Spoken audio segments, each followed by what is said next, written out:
Sobre esse agravo do presidente da República ao diretor do INPE, né, Instituto Nacional de Pesquisas Espaciais, Ricardo Galvão, o presidente já o tinha atacado, né, depois dele revelar que o desmatamento tinha crescido 88% em junho em comparação com 2018. Depois de levantar suspeitas, né, ele insinuou que o chefe do INPE, né, do INPE, estaria a serviço de ONGs, né, e diz que o anúncio de dados alarmantes prejudica o país.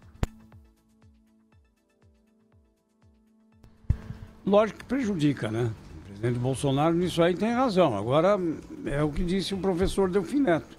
Há modos e modos, né, de se dirigir. Quer ouvir o presidente, Zé Paulo? Vamos lá, vamos ouvi-lo. No mínimo, se o dado fosse alarmante, ele deveria, né, por questão de responsabilidade, procurar o chefe imediato, caso o ministro. Olha, ministro, tem os dados aqui, a gente vai divulgar, porque devemos divulgar. O senhor se prepare, vai ter alguma crítica. Assim que tem que ser feito. E não de forma rasa, como ele faz, simplesmente coloca o Brasil numa situação complicada.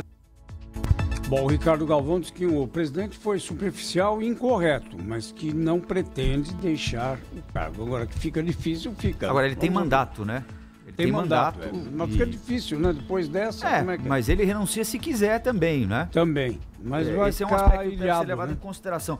O que eu acho que deve servir como reflexão para o presidente Bolsonaro, embora não acredite que servirá, acho que a tendência é que ele faça isso cada vez mais vezes, é que ele tenha dados antes de fazer determinadas críticas, porque ele não faz crítica ao indivíduo, ele faz crítica ao órgão, não é?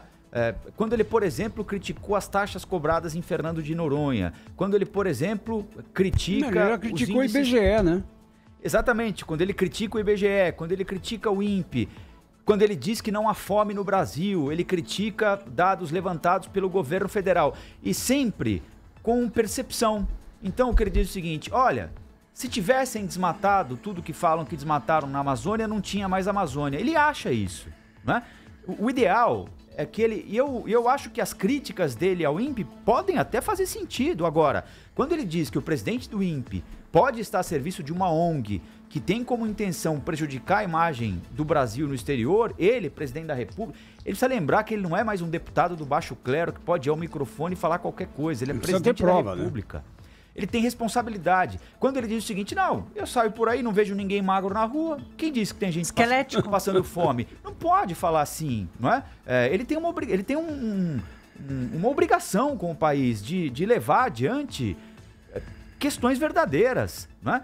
Ele não pode sair por aí destruindo órgãos do governo, órgãos de Estado, não são órgãos de governo, perdão, órgãos de Estado que prestam serviço ao país há muito tempo. Se há algo errado ali, obrigação dele mexer, né? Se ele descobre que o IBGE desvirtuou uma pesquisa, se ele descobre que o INPE atendeu uma ONG, se ele descobre que um outro órgão, que o BNDES tem lá uma caixa preta escondida. Bom, ele foi eleito para mexer nisso. Agora, sair por aí dizendo, não, porque eu acho, eu não vejo... Eu não sei, se tivesse eu não tinha visto, assim, não dá. Isso não é compromisso de presidente da República, né? Rafael, vou só fazer aqui um adendo ao seu comentário, dizendo o seguinte, que você disse, ele precisa lembrar que ele não é mais deputado, que ele é presidente do Brasil.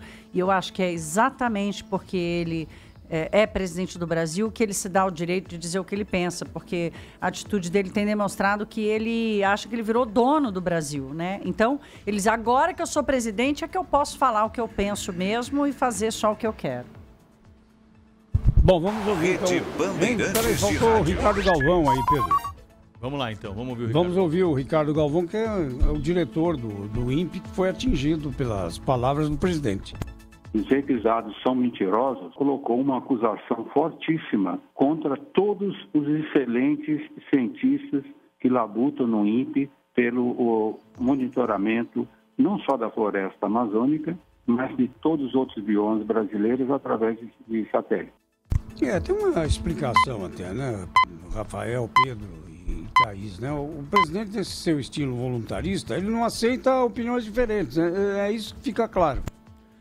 Não aceita opiniões diferentes. Aliás, hoje tem uma boa entrevista da ministra da Agricultura na Folha de São Paulo, em que ela faz ponderações que me parecem adequadas. O que ela diz é o seguinte, olha, existe mesmo uma disputa de comunicação sobre o desmatamento na Amazônia. Além do desmatamento em si, existe uma disputa de comunicação por uma disputa global no mercado de alimentos, especialmente no comércio de carnes. Aí o que ela disse, olha, o Código Florestal brasileiro é um dos mais avançados do mundo, especialmente na Amazônia, um produtor tem de preservar 80% da área, 20% pode ser desmatada, então você tem de ver se o desmatamento aumentou dentro desses 20% em que o agricultor está autorizado a desmatar ou não, ou seja, é preciso qualificar a informação para saber, olha, nós desmatamos, a Amazônia perdeu árvores, perdeu floresta, mas perdeu dentro daquilo